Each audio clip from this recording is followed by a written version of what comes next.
అన్ని రకాల వస్త్రాలపై అప్ టు 66% ఆఫ్.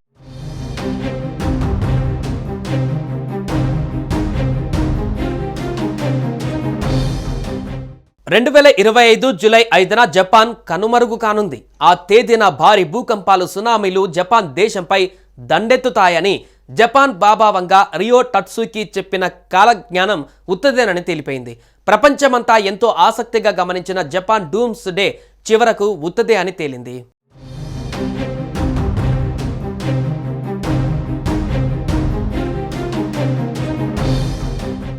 జపాన్లోని టొకొరా దీవులలో శనివారం ఉదయం భూకంపం సంభవించింది. దీని తీవ్రత భూకంప లేఖిని పైన 5.3గా నమోదైంది. దీనిపై జపాన్ వాతావరణ సంస్థ సునామీ హెచ్చరికలను జారీ చేయలేదు. దీంతో జపానీస్ బాబా వంగా రియో టట్సుకి చెప్పిన జోస్యం విఫలమైంది.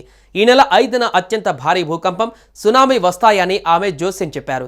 భూకంపం తీవ్రత సాధారణంగానే ఉండడంతో ప్రజలు ఊపిరి పీల్చుకున్నారు.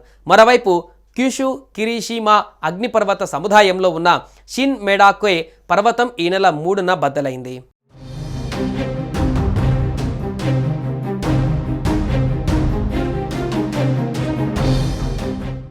జూలై 5, 2025న మెగా సునామీ జపాన్ను ముంచెత్తబోతుందన్న ప్రచారం ఉత్తదే అని తేలిపోయింది.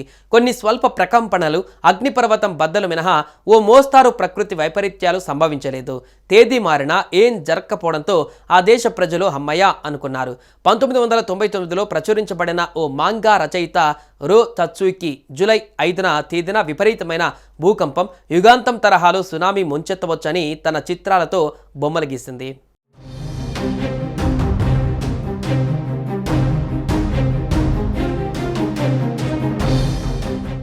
మీడియాతో పాటు సోషల్ మీడియాలోనూ జపాన్ డూమ్స్ డే అంటూ హడావిడి నడిచింది.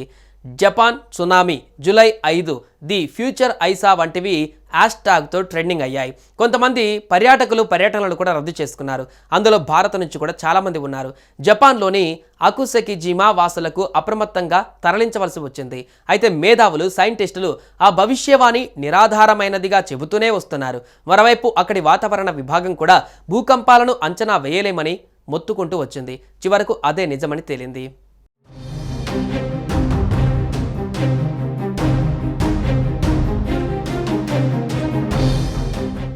అయితే బాబా వంగా చెప్పిన జోస్యం ప్రకారమే 2011లో ఓసారి జపాన్ను సునామీ ముంచెత్తింది.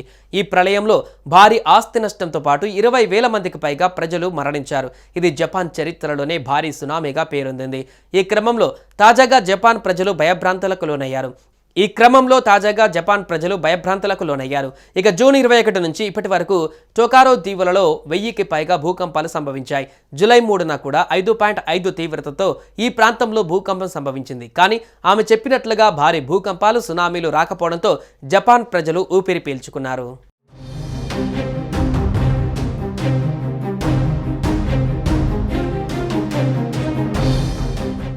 సుమన్ టీవీలో మీ పర్సనల్ అండ్ బిజినెస్ ప్రమోషన్స్ కోసం కింది నెంబర్కి కాంటాక్ట్ చేయండి.